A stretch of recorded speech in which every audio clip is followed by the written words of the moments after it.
you know, I appreciate your reading today, John. Thank you very much. Um, and so, you know, I went to an event yesterday, and I think a lot of us did, a celebration of life for somebody who had long-term sobriety, and the ripple effect it had on so many lives. I mean, lives in his family, the lives of, you know, everybody there and everybody else's family, that Mike really rippled out. And what I've got to say is that I know that it sounds like it's selfish when we choose ourselves and we try to develop a relationship with ourselves. In this program, through its steps and traditions and the community that we have, we're very blessed that we can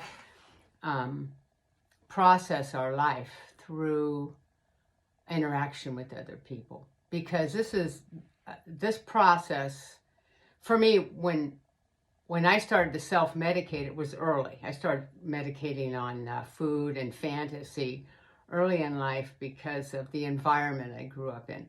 Now, all of us have the same kind of shit going on. It's, you know, probably on a different stage, in a different city, different things happen. But we all came forward, and most people do. They come into their lives with a program and a system that doesn't work. You know, I mean,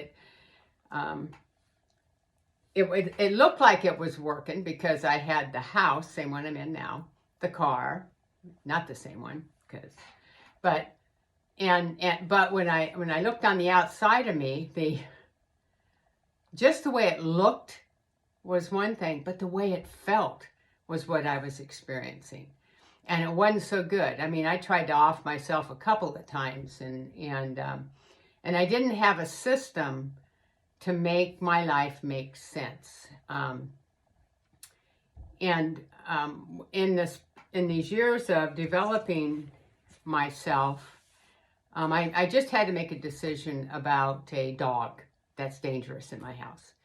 And it came in with my granddaughter, who I dearly love, and nobody knew that this dog could tear the shit out of you.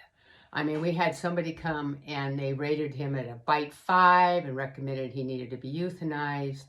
And she was like the pro on this. I mean, she was very trained. She spent 10 years in Afghanistan, or Iraq, so she knew what it was like to be under fire, and that as terrified as that dog. And what I was just reading today, as I was reading, when you change the way you look at the things you look at change. So, and a lot of other shit I was reading about. But the responsibility to protect my family and myself and my future, I had to make a tough decision. The dog can't be here. The dog can't be here. The dog puts me at risk. It's attacked a couple of people. And I have to make a difficult decision that's extremely unpopular. And when I look at all the years of the spiritual work I've done, what I love to see is it manifests. It has to manifest in our daily lives. I mean, we change our insides and it radiates out. Now, I've got over 30 years. I mean, I started a long time before, because holy shit, breathing into a paper bag like this at 15 and 16 years old because you are terrified from the environment around. I mean, I feel like I grew up in Afghanistan. I mean, I was under fire and stuff a lot. So I had to come up with that didn't match I didn't match 3 little kids in Benicia with, you know, I mean, it didn't match that. So I had to be able to change how I saw things and my relationship with myself. So, you know, everything's all right. The relationships we have, the things we choose to do, the wrongs, the fuck ups, the really cool shit, has led me, and being able to process this. And these are wonderful 12 steps and traditions that we can use as process. And you can find this in any other spiritual tradition.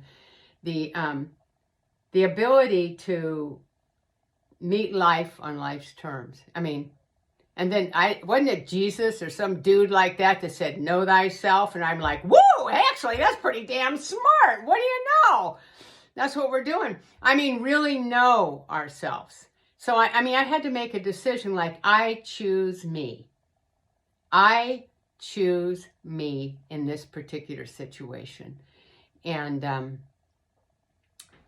the ability to do that and still be today, that would have been something that I couldn't have done some years ago. And I think I have some people here that know some of the situations that I've had to correct. And without anything but a spiritual process to do it. But I made the choice that dog can't be here. And I can still be present today and not stuck in the resentment because of who chose the dog and how it ended up here. And oh my God, his blah, blah, blah. And yesterday when I was at the funeral, my sponsor said, the energy of a home is in the lowest common denominator. And so like the ambiance or how the house operates, and when she was talking about a person goes in to do an intervention or something, they're targeted towards the sickest person in the house. And that's the dog. And because the whole ambiance of everything around here has changed. And I made a decision, and I'm comfortable with it. I can still get up and go to the store and still be able to do my homework. I was able to do my homework on time, dude, on time. And when I look at how being able to stay today and our power is now, this is what we got. We got right now. Yesterday we can't do shit about, but I can like, I love the way Earl puts it, the seduction of a resentment or the seduction of martyrdom or something like that. And it's like it pulls you in. But being able to release with processing yesterday, stay today and look forward is a phenomenal experience for me. It's like miraculous for me to actually be able to make that decision clear. I lost 5 pounds too. What you want to do about that? That's kind of what I want to talk about is how our spiritual journey manifests in our lives today.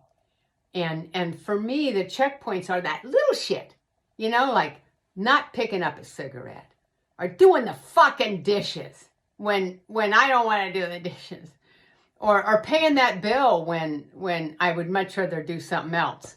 But that whole thing, those little teeny things are ginormous for me because that's the shit that used to take me out. And for me, some of you guys just drank, but oh no, not me. I could spend, I could eat, I could be compulsive with the neighbors, I could watch TV. I used to stay up all night and read books. Now that's supposed to be a pretty good thing to do but not me. It's not what I did, it's how I did it. And I'm really, really amazed that I could make a decision like that about that dog and walk with its owner this morning and not apologize for myself or my actions, but just say, it really sucks to be me right now. It really sucks to be me. And the dog's got to go. Anyway, so I don't know if any of you guys got a topic about that. That's my that's what my job is to bring stuff in here so we can chit chat about it. I love to chit chat about stuff like this. So anyway, I think I'm done. Huh? Are you gonna shut up? I know. It's amazing, isn't it? Alrighty, guys, you got it. It's your meeting.